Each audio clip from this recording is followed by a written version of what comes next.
Ok, vamos a ver entonces este tema súper interesante y bueno, vamos a ver qué es una emergencia epidemiológica y qué es un desastre. Para empezar, ya les decía que una emergencia es esta situación que pues puede generar diferentes imprevistos y que requieren una atención especial y que deben de solucionarse lo antes posible. La OMS considera que una emergencia médica, y de aquí es de donde se toma el término, son todas aquellas situaciones en las que se requieren hacer decisiones inmediatas, ¿no? Tomar decisiones dada la complejidad en la situación o de que esta situación puede poner en riesgo la vida de los involucrados. Ahora, ¿qué es una emergencia epidemiológica? De acuerdo con la misma OMS y la OPS, dice que es un daño a la salud originado por la presencia de diversos agentes, llámense microbiológicos o tóxicos químicos, que pueden ocasionar brotes o epidemias, incluyendo, bueno, pues aquellas enfermedades que pueden resultar reemergentes o que pueden ser exóticas, ¿no? Y ahorita podemos tener incluso hasta las emergentes, es decir, las nuevas. ¿Qué es un desastre? Pues es cualquier evento natural que puede ser eh, emitido o pues provocado por la misma naturaleza o bien producido por el hombre y que puede ocasionar daño, no solo daño ecológico o ambiental, sino también puede ocasionar daño en cuanto a la vida de las personas o al deterioro de su salud y también a los servicios de salud y que pueden tener una magnitud tal que, bueno, pues debe ameritar una respuesta extraordinaria y con mayor cantidad de recursos que puede ser requerida incluso desde ayuda fuera de la comunidad del área o del país, ¿no? Incluso hay desastres que pueden tener la necesidad apremiante de que se acuda con refuerzos en la situación o en el lugar del desastre.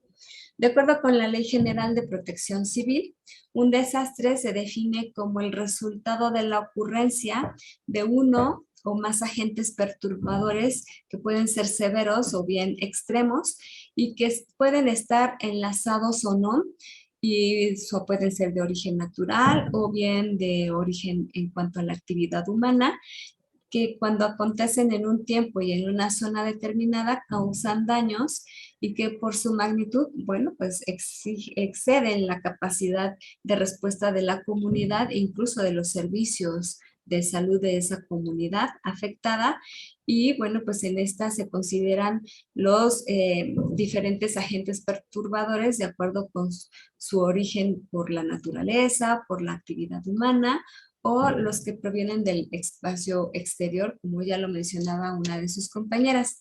De acuerdo con el Plan Institucional del Seguro Social, bueno, pues un desastre se considera esa alteración intensa en las personas, en la economía, aquí vean que ya involucra esta parte económica, en los sistemas sociales, el medio ambiente, y que son desencadenados por sucesos naturales o generados por la actividad humana o por la combinación de ambos y que pueden producir una alteración significativa en la estructura tanto social como económica y que suelen superar la capacidad de respuesta de esa localidad. Algo importante que debemos considerar en cuanto a los desastres y las emergencias es que no todos los desastres son emergencias epidemiológicas. Por ejemplo, un incendio en un bosque es un desastre, sin embargo, no necesariamente es una emergencia epidemiológica siempre y cuando se dé solo en el bosque y no haya involucradas vidas humanas. O bien, una emergencia epidemiológica puede volverse un desastre por falta de coordinación entre los organismos de apoyo, la falta de preparación de los servicios o por carencia de insumos. Por ejemplo, los brotes de enfermedades infecciosas de difícil control, como el que estamos viviendo actualmente, ¿no? Esa se convirtió en un desastre en algún momento, dado que no se podían cubrir adecuadamente los servicios y las personas pues no tenían acceso a la atención adecuada y se convirtió en zona de desastre muchos países, no estoy hablando solo de México. Algunos desastres conllevan emergencias epidemiológicas, como podrían ser los huracanes, ya que pueden favorecer los brotes por transmisión de enfermedades infecciosas, ya sea por vectores o tan solo por enfermedades infecciosas de transmisión común, como serían las gastroenteritis, por ejemplo. Una nota importante es que los desastres por sí mismos no producen brotes o epidemias, ¿no? Sino que existen diferentes factores que, aunados a la situación del desastre, pueden aumentar el riesgo de que se presenten estos brotes. Como podrían ser que la morbilidad preexistente, ya lo comentaba una de sus compañeras en el chat, ¿no? Que las personas que son diabéticas, pues por ejemplo, cuando hay un desastre, pues difícilmente van a tener acceso a sus medicamentos para el control de sus enfermedades crónico-degenerativas, y esto los puede poner como en una situación de mayor riesgo y vulnerabilidad, dado que al descompensarse, por ejemplo, de su glucemia, pues lo más probable es que esté más susceptible a las infecciones. Los cambios ecológicos ocasionados por el desastre por sí mismos, aunados a la situación preexistente, bueno, pues eso también puede hacer que se convierta o surja un brote o surja una epidemia. El desplazamiento poblacional, cuando todas las personas son confinadas a lugares como refugios, pues los refugios ustedes saben que normalmente tratan de ser grandes, ¿no? Auditorios, escuelas, incluso iglesias, ¿no? Que se supone que tienen mejor estructura y que pueden salvaguardar la vida de las personas que ahí se resguardan. Sin embargo, al estar todos dentro de un mismo lugar, bueno, pues si uno viene enfermo de infección respiratoria aguda, lo más probable es que esa infección se vaya a propagar entre las personas que están albergadas en esa situación. La destrucción o limitación de acceso a los servicios básicos, bueno, pues si el desastre tuvo que azotar en una zona en donde solamente había un centro de salud o una clínica, y gracias a esa fuerza de la naturaleza se fue la clínica con el río, se cayó o se incendió o no sé, lo llevó la lava, bueno, pues ahí también va a suceder que puedan suceder brotes, porque no va a haber un lugar en donde después se puedan atender las patologías infecciosas, por ejemplo, para evitar que se den brotes o epidemias. Y las alteraciones de la infraestructura y el funcionamiento de los servicios de salud, que a final de cuentas tiene que ver con la destrucción del acceso a los servicios, ¿no? Entonces, todo esto es importante de considerarse, porque a veces sí se puede contener un tanto el brote o la epidemia posterior a un desastre, y se puede planear, ¿no? Entonces, ¿cómo vamos a hacer esto? Bueno, pues ya hay diferentes planes de intervención, pero pues de estos están ubicados básicamente los que les compartí en nuestro país, ¿no? Porque México, pues ya les decía, debido a su situación geográfica, a que tenemos varias costas, litorales, tenemos zonas sísmicas, tenemos zonas de volcanes, tenemos zonas de mucho tipo, incluso zonas áridas, que también las sequías pueden provocar desastres, ¿no? Entonces, todas estas son vulnerables a la presencia de diferentes fenómenos, y bueno, pues esto es importante que se considere y que se tome en cuenta, por ejemplo, cuando ustedes se van a su servicio social, a qué estado de la República se van, y si este estado pues es vulnerable o en ocasiones previas ha sido declarado como zona de desastre, y ver qué tipos de desastres son más frecuentes, para que ustedes vayan conscientes cuáles son los programas o los protocolos a los cuales ustedes van a tener que apegarse en el caso de estar en una zona de estas. Aquí ven ustedes esta imagen me gusta porque, bueno, pues ustedes pueden ver como los antecedentes o la historia de lo que ha sucedido en México en cuanto a pues desastres naturales, entre ellos temblores, inundaciones, granizadas, huracanes, avalanchas, volcanes en erupción, incendios y tsunamis. Hay algunos, no todos, pero pueden ver ustedes cómo se identifica bien, pues, cómo hay zonas aquí de temblores, ¿no? Estas zonas marcadas y que bueno, si ustedes recuerdan la situación orográfica y sismológica de nuestro país, pues hay varias fallas, ¿no? Y estas fallas provocan que en los lugares en donde más se presentan las, pues, las incidencias de temblores, pues debido a esas fallas en las placas tectónicas y las inundaciones también, donde se dan, pues donde hay más riesgo de que entre el agua por el cauce, por los ríos, por el mar. Las granizadas, bueno, las granizadas esas ahora ya están en todas partes, ¿no? Incluso hasta en la ciudad. Y si han visto en las noticias, ahora las granizadas hasta dan miedo, porque ya son con granizos muy grandes. Los huracanes, en fin, todo esto que ustedes pues ya han visto y que seguramente vamos a seguir observando con el paso del tiempo.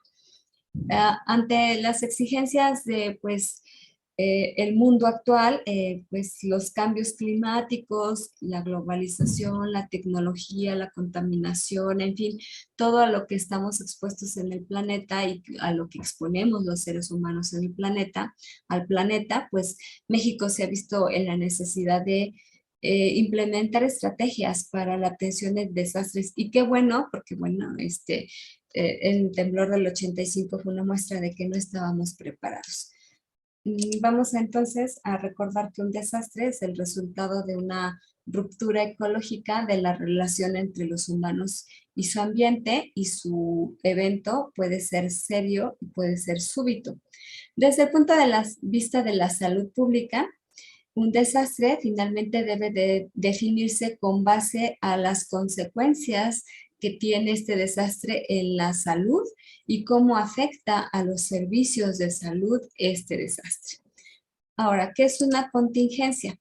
Bueno, pues es ese suceso que puede o no suceder, y pues es especialmente un problema que se puede plantear de forma imprevista.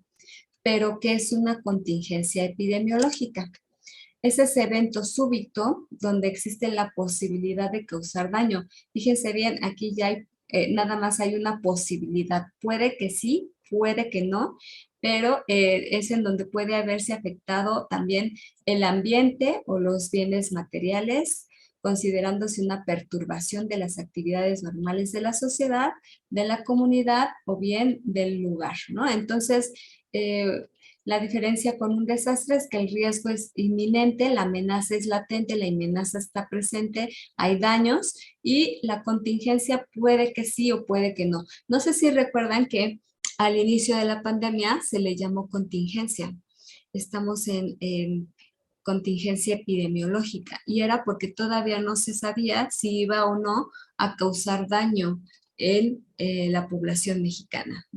Posteriormente, no sé, nunca se declaró zona de desastre, pero pasó a pandemia.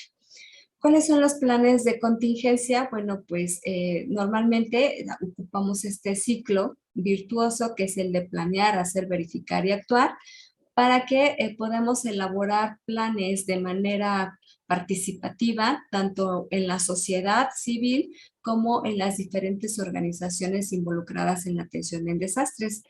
Estos planes deben ser articulados y deben de ser participativos, es decir, deben de inducir a la participación de todas las personas. Cuando normalmente sucede un desastre, hemos visto que siempre hay respuesta de las personas, casi siempre hay este deseo por hacer algo, por ayudar, por proteger. Y bueno, sin embargo, también hemos visto que hay personas que aprovechan y que intentan abusar de las zonas, ¿no? De desastres y de las familias. Y bueno, pues eso es lo que se intenta evitar con los planes de contingencia. Considerar también acciones de respuesta y de rehabilitación, y normalmente estos planes deben de ser de tipo interinstitucional e interdisciplinario. Tenemos diferentes planes de contingencia, como podría ser ante tsunamis o ante terremotos. Y bueno, pues estos planes son elaborados y pues se encuentran a disposición de la población para que ellos puedan consultar si viven en una zona de riesgo, qué es lo que deberían de hacer para poder disminuir el impacto de una amenaza. El desastre entonces, pues como ustedes leyeron en el texto que les recomendé leer de Blanco y Maya, pues es alguna desgracia grande, ¿no? Normalmente es concebida como un suceso lamentable, infeliz, como el resultado muchas veces de una mala organización. Y bueno, pues muchas veces es un mal aspecto y un mal resultado, puesto que no siempre se tienen las consideraciones o las anticipaciones previstas para poder disminuir el impacto del desastre. ¿Qué circunstancias debe existir para que suceda un desastre? Pues para empezar, estas causas fortuitas o amenazas, ya, llámese de riesgo o causas por la naturaleza, más las causas organizativas o bien estructurales que hacen que la zona se vuelva vulnerable y por lo cual pueda suceder un desastre. ¿Qué eventos pueden suceder? Bueno, pueden ser los naturales, ¿no? Que ya dijimos cuáles pueden ser, y las relacionadas con las acciones humanas, lo cual pues proporciona que se dé la probabilidad de la ocurrencia de un fenómeno físico y que pueda ser potencialmente dañino. Puede ser por causa, ya dijimos, natural o inducido por la acción humana. Ahora, ¿qué es la vulnerabilidad de la cual hablábamos? Que es uno de los componentes para que se pueda propiciar o pueda suceder un desastre. Es ese grado en el que las personas pueden ser susceptibles a las pérdidas, a los daños, y al sufrimiento, a la muerte en caso de desastre o de siniestro. Y bueno, pues esto hace que las condiciones de los grupos de poblaciones para enfrentarse a esta situación sean distintas. La posibilidad de que el evento amenazante tenga efecto en la población es una vulnerabilidad. Y bueno, pues como vulnerabilidad podemos tener desde los recursos económicos hasta la capacidad del gobierno para poder responder a esta situación, a la constitución geográfica y geopolítica del lugar o de la comunidad. Y ya nada más para que no se nos olvide, pues la clasificación de los desastres puede ser en base a las fuerzas de la naturaleza o a las cuestiones relacionadas con lo que inducen los humanos. ¿Qué eventos pueden suceder? Por ejemplo, en los hospitales, pues que haya contaminación, que haya sobrepoblación, que haya falta de recursos, incluso que haya falta de personal para la atención de las personas. En caso de bioterrorismo, pues que haya liberación de sustancias que son tóxicas. En caso de desastres naturales, pues ya vimos que hay de diferentes tipos y las podemos clasificar. En caso de brotes por enfermedades infecciosas o bien emergentes, como el caso del SARS-CoV-2, el dengue, el paludismo, en fin, conjuntivitis, ¿no? Y cuando, por ejemplo, hay inundaciones, exposición a otros agentes, llámese explosiones, derrames, contaminación ambiental.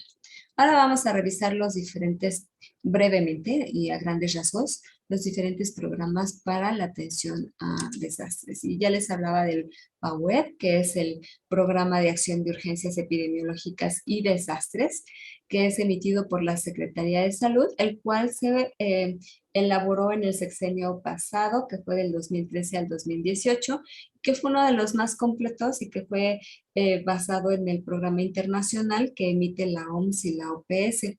Este programa define la organización de los recursos y las estrategias para poder hacer frente a la afectación a la salud de la población que puede ser derivada de una urgencia epidemiológica o un desastre o de una emergencia como tal epidemiológica. ¿Cuáles son los componentes del programa? Bueno, pues básicamente el programa lo elaboraron la Secretaría de Salud en coordinación con el programa de protección civil y bueno, pues este define diferentes compromisos en cuanto a las diferentes instancias federales, estatales, municipales, públicas y privadas para poder dar atención en cuanto a la prevención, el auxilio y la recuperación de las zonas de desastres. Este programa, pues, involucra diferentes aspectos en el manejo. Uno de ellos es la respuesta que se dé al evento. El otro son los preparativos que se han hecho anteriormente para poderlo enfrentar y las acciones de mitigación que puedan elaborarse incluso en el momento, algunas que ya se planearon, incluso en el momento que se pueden realizar o cambiar para poder afrontar los efectos del desastre. Este PUAED explica las medidas que deberán adoptar y adaptar las dependencias y esto va a depender en mucho de los recursos a los cuales se pueda tener acceso. Muchas veces no se cuenta con esos recursos, ya lo vimos en la pandemia, ¿no?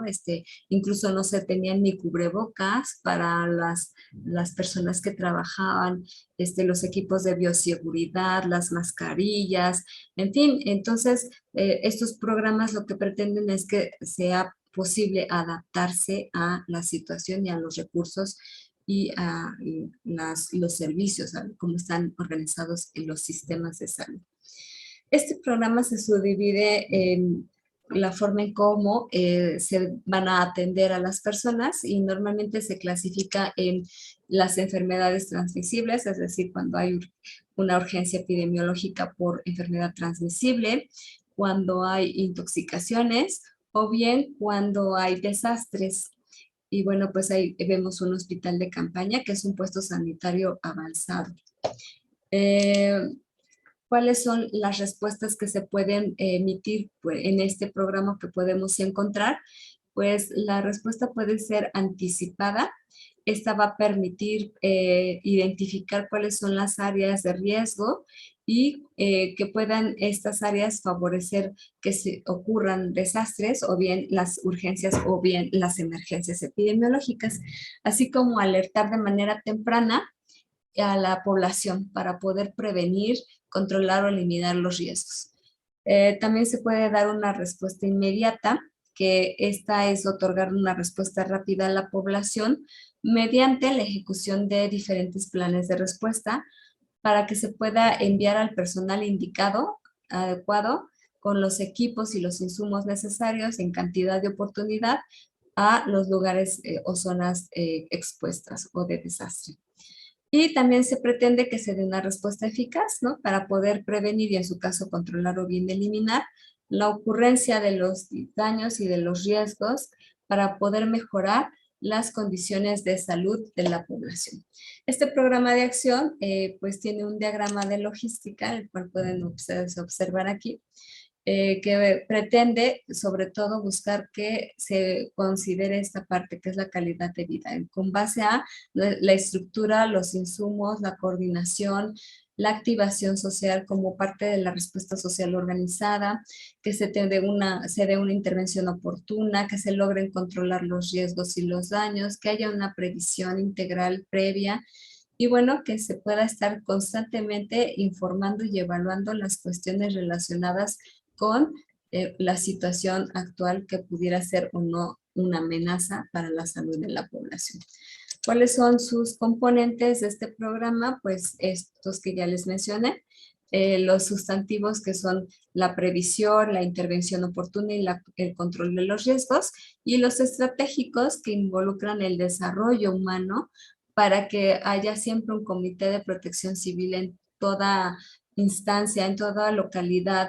Incluso ustedes pregúntenles a sus papás en sus lugares de trabajo, seguramente tienen un comité, un grupo que es designado como parte de el hacer actividades relacionadas con la protección civil. Entonces, son capacitados constantemente y debe de estar siempre en todas las edificios, no solo de gobierno, sino incluso de actividades privadas. Debe haber activación social como parte del componente estratégico, coordinación y organización, y sobre todo debe de haber un sistema de información y evaluación oportuna para que puedan entregarse los datos tal cual se están presentando, así como estructura e insumos.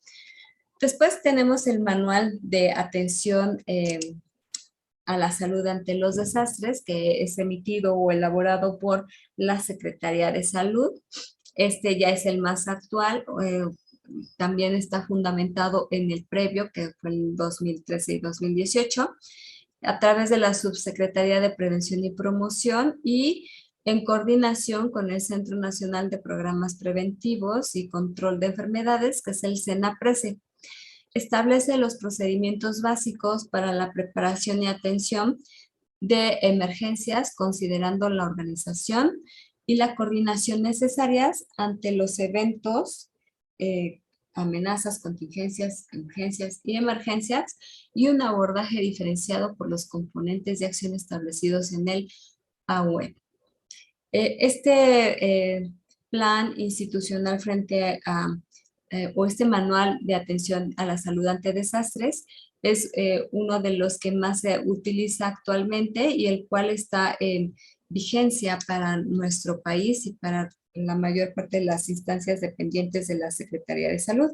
Y bueno, pues ya les había compartido también en la plataforma el plan institucional frente a las emergencias y desastres que elabora el Seguro Social y este lo hace a través de la Dirección de Prestaciones Médicas como un marco de actuación general multiamenaza en coordinación con proyectos especiales. Este es el último, que es el 2021, y da cumplimiento al Plan Nacional de Desarrollo 2019-2024, que tiene como eje central pues el bienestar general de la población y da cumplimiento al objetivo 2.4 y 2.4.3.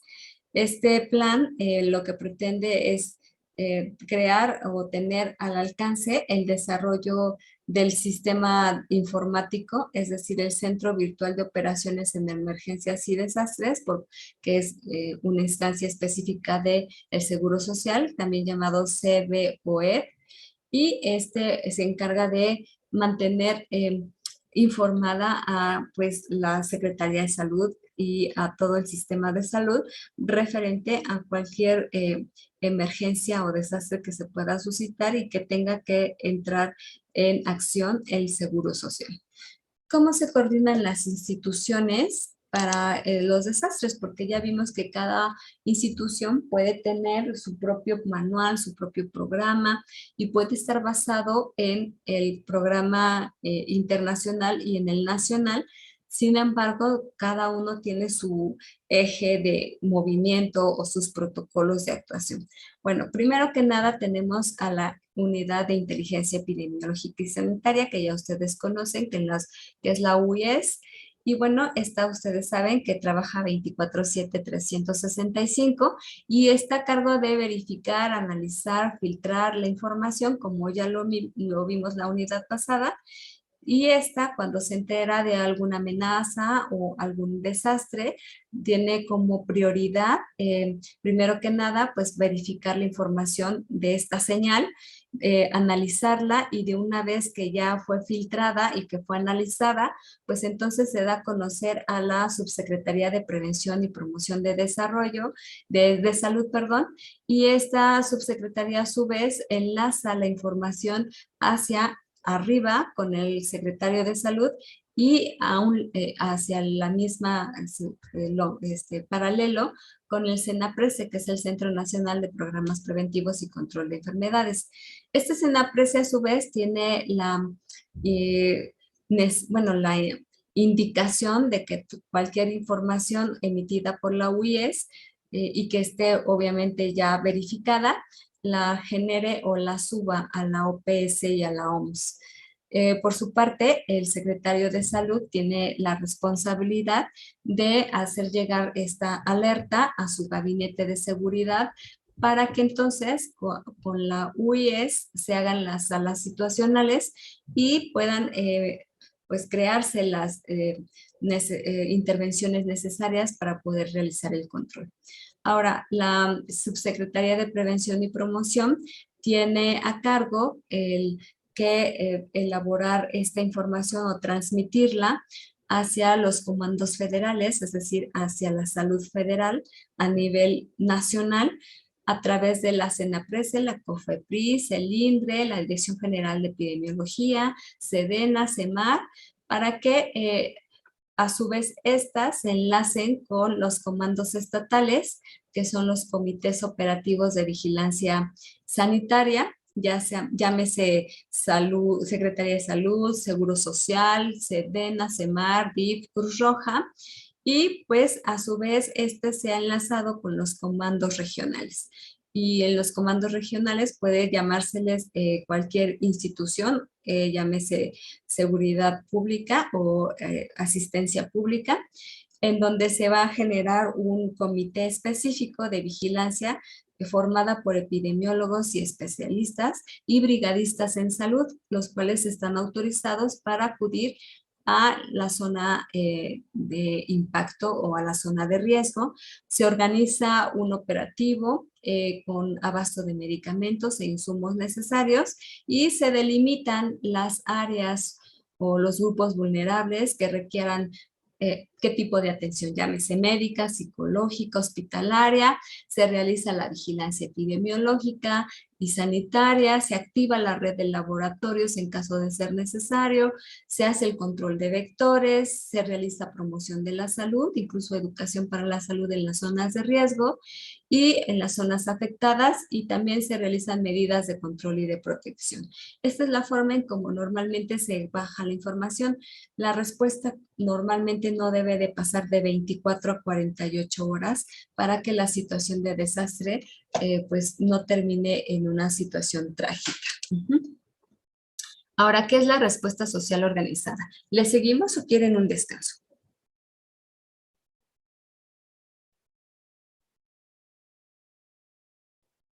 ¿Le seguimos entonces? No me contesta nadie. Ok. Bueno, ¿qué es la respuesta social organizada? Bueno, pues se tratan de diferentes acciones que son desarrolladas en la comunidad ante una problemática de salud que van a estar orientadas por las instituciones públicas o bien privadas que tienen relación con estas acciones esenciales en salud. Entonces, la respuesta social organizada debe de ser un enlace entre las respuesta ante la situación de emergencia entre la comunidad, porque finalmente la comunidad es la que conoce las condiciones propias locales y las instituciones que pueden llegar a brindar la ayuda. Las emergencias epidemiológicas y los desastres comúnmente provocan ciertos daños a la salud, lo cual va a generar que se dé una respuesta inmediata. Esta debe de ser de dos tipos, especialmente ordenada y coordinada por las instituciones que conforman el sector salud. Puede entrar Seguro Social, Secretaría de Salud, ISSSTE, SEDENA, puede entrar también Cruz Roja, en fin, cualquier institución que tenga en ese momento pues los recursos e incluso la cercanía a la zona de desastre. Y ordenada porque, bueno, ya les decía, cuando ustedes intentan dar su apoyo en una zona de desastre, pues normalmente no se les permite pasar si no son brigadistas o son parte de este equipo de salud.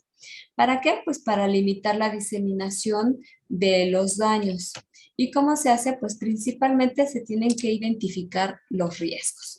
Y cuando identificamos los riesgos, podemos identificar cuáles son como integración del atlas de riesgos, es decir, en dónde se encuentran las zonas de más vulnerabilidad, cómo regionalizamos a la atención, es decir, cuáles son los lugares en donde mayoritariamente se requiere atención quizás de urgencias o quizás se requiere solamente atención psicológica. En fin, se tiene que hacer un inventariado de la infraestructura para ver qué tantos recursos tenemos y cómo podemos dar esa atención. Posteriormente se organiza la respuesta en donde se tienen que asignar las funciones de cada uno de los integrantes de esta comisión para poder dar respuesta a estos riesgos o a estos peligros, y se definen los compromisos, es decir, algunas veces está más involucradas alguna institución que otra, pero de esa forma se establece en qué medidas van a proporcionar cada uno la atención y de qué tipo. Y bueno, pues esto ayuda a establecer la coordinación y la asignación de funciones específicas por cada una de las instituciones. Como ustedes ven, es algo complejo, ¿no? Pero que ya se tiene, pues se puede decir el caminito, entonces ya lo único que se hace es seguir con estos protocolos y las personas que se encuentran responsables de estos programas son las indicadas para poder ir haciendo los enlaces y la organización y la coordinación interinstitucional o bien intrainstitucional. Anteriormente se llamaba COPS, que es Comité de Vigilancia Sanitaria, actualmente se le conoce como COS. Esto va cambiando dependiendo del programa sectorial y de la nomenclatura, pero en general tienen básicamente las mismas funciones. El COS es el Comando Operativo para la Seguridad de la Salud. ¿Qué hace o cuáles son las funciones de este COS o anteriormente el COPS? Bueno, pues primero que nada, desarrollar sus mapas de riesgo. Es algo que no resulta fácil, pero ya se tienen cartográficamente ubicadas las zonas de mayor riesgo y lo único que se hace es trazar cuáles fueron las vulneradas o las que están en amenaza. Realizar este análisis de vulnerabilidad de riesgo de la población, cuáles serían los planes más importantes de intervención, establecer cuáles serán las actividades para difundir el programa, la capacitación y la información, dar seguimiento a los eventos hasta que se controle este evento o este desastre, o bien hasta que se dé de alta sanitaria, implementar mecanismos para recibir, clasificar y valorar las urgencias epidemiológicas o bien las emergencias y los desastres, brindar asesoría y apoyo logístico, humano y de insumos en los diferentes niveles de atención y bueno, finalmente supervisar que todo se esté realizando adecuadamente. Pues para la atención en desastres ya sabemos que lo clasificamos de esta manera. Una de sus compañeras nos dio incluso hasta ejemplos. También tenemos estas actividades de intervención y aquí si me voy a detener las vamos a ver rápidamente cada una.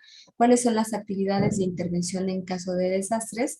La primera, pues obviamente la atención médica, la vigilancia epidemiológica, verificar la calidad del agua, la vigilancia sanitaria, el control de los vectores, la promoción de la salud y las actividades de las brigadas. En cuanto a la atención médica, pues lo importante es que se genere en las primeras 24 horas del día del suceso. Esta atención debe ser universal, gratuita y con dotación de medicamentos. La vigilancia epidemiológica, pues es necesario que se lleve a cabo en la situación del desastre para una búsqueda intensiva de casos. Y esto es para identificar que se estén administrando los medicamentos, que se obtengan las muestras para poder verificar que no haya brotes. En fin, toda esta es una vigilancia epidemiológica en donde pues, se puede realizar de forma activa y que puede intervenir el COS. La verificación de la calidad del agua, de dónde se está surtiendo el agua, cuáles son los abastecimientos, la evaluación de los daños, las condiciones para que se reinicie la operación del sistema de agua. Muchas veces el agua, el suministro de agua es cortado en la situación de desastres para evitar justamente que se empeore la situación y se ponga en mayor riesgo a la población. También hay actividades de vigilancia sanitaria. Eh, ¿Saben qué? Permítanme un momento, me voy a parar tantito porque tengo que atender algo rápido. No me paro, permítanme un momento, ¿sí?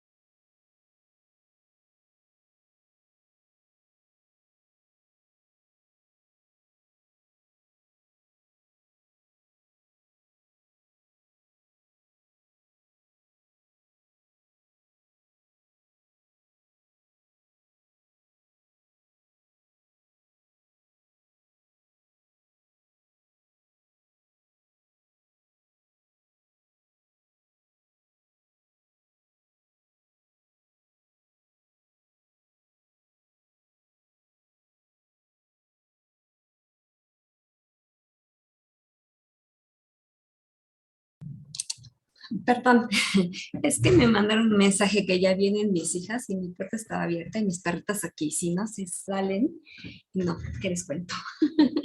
Pero bueno, me paré corriendo. Ok, bueno, seguimos entonces con la verificación del agua, ya la vimos. Después tenemos a la vigilancia de sanitaria, habíamos quedado, ¿no? Que es esta vigilancia que nos permite distribuir y preparar alimentos, por ejemplo, verificar que estén desinfectar el agua, que sea de consumo humano, que también se pueda recolectar y disponer adecuadamente de las excretas de la basura y que, bueno, haya también vigilancia y reporte por parte de las autoridades sobre si hay derramamiento de aguas negras o bien si hay defecación, por ejemplo, al aire libre. Respecto al control de vectores, bueno, pues esta parte también es muy importante porque ya vimos que muchas de las enfermedades de transmisión o infecciosas pueden deberse a los vectores principalmente, ¿no? Como los ratones, las moscas, las hormigas, las cucarachas, los mosquitos. Entonces, pues debe de establecerse y reforzarse las actividades de este programa para poderlas controlar, ¿no? Y hacer fumigaciones, saber en dónde hay más riesgo o en dónde encontramos o detectamos por ejemplo, que hay ratones, ¿no? Que son transmisores de muchas enfermedades. El de promoción de la salud, el cual va a tener como misión informar a la población a través de los diferentes medios de comunicación sobre cuáles deberán ser las medidas básicas del autocuidado de la salud, porque no nada más debe estar en manos de la población, de las autoridades o del sistema de salud cuidar, sino que también la misma población tiene que aprender a cuidarse cuando hay una situación de riesgo o un desastre. Y finalmente el de las brigadas, el que busca intensivamente los casos de enfermedades, principalmente aquellas de transmisión o infecciosas, que deben de obtener muestras humanas y ambientales, deben también estar capacitados para administrar tratamientos, deben también identificar los daños y poderlos notificar al nivel superior, y bueno, atención médica también de urgencias en las comunidades y en las unidades de salud. La activación social pues es muy importante debido a que con esto lo podemos pues llevar a cabo para poder convocar a todos los actores sociales. Esta activación social pues está compuesta por la comunicación educativa y por la organización social. Y esto va a ayudar a promover una cultura de promoción y vamos a poder desarrollar campañas de comunicación y asesoría técnica en caso de que se requiera en ciertas poblaciones con mayor vulnerabilidad. Se tiene que convocar a todos los actores sociales, es decir, a todas las personas que intervienen en el proceso y en la prevención y control de algún desastre o de alguna emergencia epidemiológica.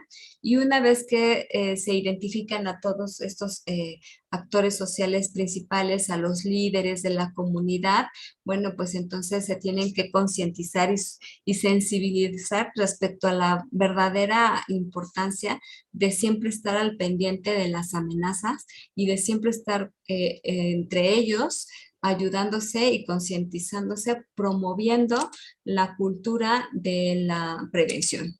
Y esto se va a hacer a través de actividades muy específicas que van a ayudarnos a que las personas de la comunidad no sean tan vulnerables y se encuentren siempre listos para enfrentar cualquier situación. El desarrollar las campañas nos pueden ayudar a que a través de los medios masivos las personas estén en contacto o que tengan el conocimiento de que va a ser necesario que tengan a la mano para evitar cualquier situación de desastre o en caso de que suceda, que deberán llevar con ellas. Y no sé si han escuchado, por ejemplo, los spots de radio que habla de si estás en una zona de huracanes, siempre ten a la mano tu mochila de salvamento, que es, debe tener pues tus documentos más importantes dentro de una bolsa, protegidos dentro de una bolsa de plástico, una linterna de baterías, tu celular, una radio, alguna, y bueno, pues últimamente pues incluso hasta para la zona de la ciudad en donde hay sismos, pues decían, cuélgate tu cascabelito o una campanita o algo que haga ruidito, ¿no? Porque nunca sabes si vas a tener que estar dentro de un edificio y si ese edificio se cae y no te encuentran, pues al menos la campanita o el cascabel sí lo pueden escuchar.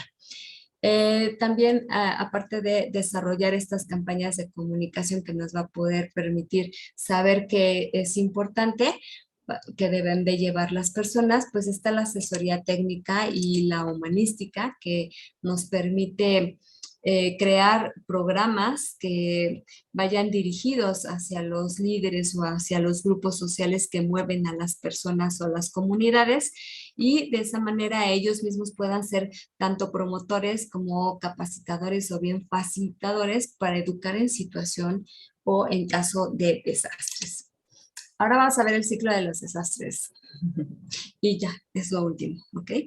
Ya prometo que es lo último del tema. Pero esta parte es súper interesante porque vamos a ver cómo es que se llevan a cabo cada una de estas.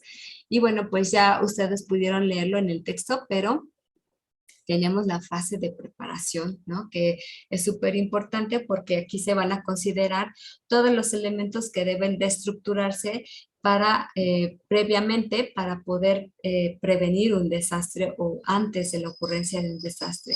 Aquí en esta fase de preparación, pues debemos de reconocer, de saber y de reconocer cuáles son las amenazas, identificar cuáles son los lugares en donde pueden existir muchos riesgos, hacer ese inventario de recursos que nos permita saber cuál es nuestra infraestructura, cuál es el apoyo con el cual contamos y el hecho también de comunicar a la población qué deben de hacer en caso de que pueda ocurrir un desastre. Después tenemos la fase de alerta, ¿no? Que es aquí en donde se establecen las medidas relacionadas con estas acciones preventivas y protectoras y el tipo de respuesta cuál se puede establecer.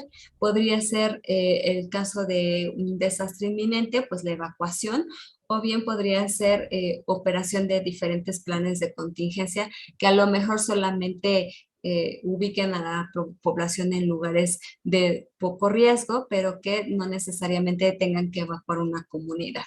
Después tenemos la fase de impacto, que es cuando ya sucedió el evento y ya impactó, y entonces se pueden presentar los posibles heridos, los lesionados, incluso puede haber hasta muertos, se producen daños en la infraestructura, se disparan los sistemas de alarma y bueno, esta puede ser corta. Esta fase de impacto dependerá del evento que esté sucediendo. Puede ser corta, puede ser larga, dependiendo del evento. Por ejemplo, un terremoto, pues sucede en minutos o menos y el impacto es mayúsculo, ¿no? Si es un terremoto muy fuerte. O, por ejemplo, pueden ser largos en el caso de las inundaciones o sequías, en donde son tiempos muy, muy largos y que tardamos en resolverlo. Después se encuentra la fase de emergencia, de socorro o asistencia. Aquí se van a emprender las acciones bien específicas de salvamento y de rescate. Y también incluye el auxilio o la ayuda a las personas que se encuentran como víctimas. Debe de haber restitución de la comunicación para que puedan ellos igual estar en contacto con sus familiares o incluso el servicio de salud pueda o el sistema puede estar en contacto con toda la cadena o la red del sistema. Debe haber suministro ya de agua, de luz, de alimentos y pues en caso de persistir zonas muy vulnerables que no fueron evacuadas previamente, en este momento se deben de evacuar. Alojar en zonas pues que se conocen como seguras, como podrían ser temporales o albergues. Y la última, que es la fase de reconstrucción, que significa que es la más larga, ¿no? Porque pues esta puede ser que tarde incluso hasta años. Ustedes vieron cuando se cayeron muchos edificios en la ciudad, bueno, pues algunas personas vivieron en albergues o en lugares que les dio el gobierno temporalmente hasta que les dieron estos edificios del INVI, ¿no? Que les dieron como porque se cayó su casa, ¿no? Entonces se los dieron en algunos otros lugares, pero pues eso tardó muchísimo tiempo en reestructurarse o darles este lugar en donde vivir. Y bueno, pues esto permite que la comunidad vuelva a pues tener sus actividades sociales, económicas, culturales, y pues esta es la fase que se conoce como la reconstitución del tejido social. Bien, bueno, pues eso se los di rápido para no meterme aquí. Ahora, ¿cuáles son las acciones del sector salud que deben de ser respuesta temprana? Bueno, pues esto es básicamente un resumen de lo que viene en su texto. Para empezar, el abastecimiento del agua. En su texto viene cuánta cantidad, de qué calidad debe de ser el agua, el fomento de la higiene personal y del medio ambiente, es decir, cómo debe de distribuirse esto. Y bueno, no siempre se hace, ¿verdad? Pero bueno, se intenta que llegue todo este suministro y este abastecimiento a las zonas de desastre. También el tratamiento de las víctimas, que puede ser médico, psicológico o incluso hasta de reestructuración, vigilancia epidemiológica y control de las enfermedades también, pues debe de persistir la vigilancia epidemiológica a pesar de que el desastre ya haya sucedido. Y bueno, algo que no nos gusta tanto, pero sí es importante, pues hacer la identificación de los cuerpos y bueno, pues formular los protocolos para poderlos identificar, transportarlos y que las personas que son familiares pues los reconozcan y hagan lo que sea necesario, ¿no? Para su inhumación. El uso de hospitales de campaña que ya les comentaba, que bueno, normalmente son muy utilizados en las zonas de desastre y que pueden ayudar a disminuir los casos y los brotes y pues poder dar esa atención pues de urgencia y en las zonas de desastres. ¿Cuáles son sus principales actividades? Pues es brindar esa atención médica, apoyar en el seguimiento de traumatismos, de emergencias y, bueno, pues funcionar como una instalación provisional para que todo el servicio de salud pueda volverse a restablecer y permanecer, ¿no? Y instalarse permanentemente. Algo importante que no debemos olvidar y que se debe de hacer constantemente y por eso lo hacemos siempre es esta parte de las simulaciones y los simulacros. Las simulaciones nos permiten crear escenarios de cuáles podrían ser las posibilidades de respuesta o de situaciones a las cuales nos podemos enfrentar. Y los simulacros, bueno, ustedes seguramente conocen y que se hacen en todas las escuelas, incluso se hacen en algunas oficinas, bueno, en la mayor parte de las oficinas de gobierno y en fin, y que finalmente tienen una ordenanza gubernamental, porque pues a veces hacemos simulacros de tipo comunitario, ¿no? En la ciudad, por ejemplo. Bueno, pues su objetivo es evaluar cómo están los componentes para poder pues dar como una respuesta en caso de que pudiera suceder algo y pues mejorar y actualizar el plan de atención. Se toman los tiempos, ustedes han visto estos simulacros normalmente generan un tiempo, ¿no? Entonces, ¿en cuánto tiempo evacuaron tal edificio? Es muy importante porque en el caso de un evento, pues los tiempos son súper importantes. ¿Cuáles son algunos de los problemas sanitarios inmediatos que pueden estar relacionados a algún desastre? Pues ya lo vimos, pueden ser inundaciones, aunque esto también pudiera ser un desastre, los tsunamis también, los terremotos, los huracanes, y bueno, pues muchos otros que ustedes pueden observar y pueden leer en los documentos que les compartí. Bien, ¿tienen alguna duda?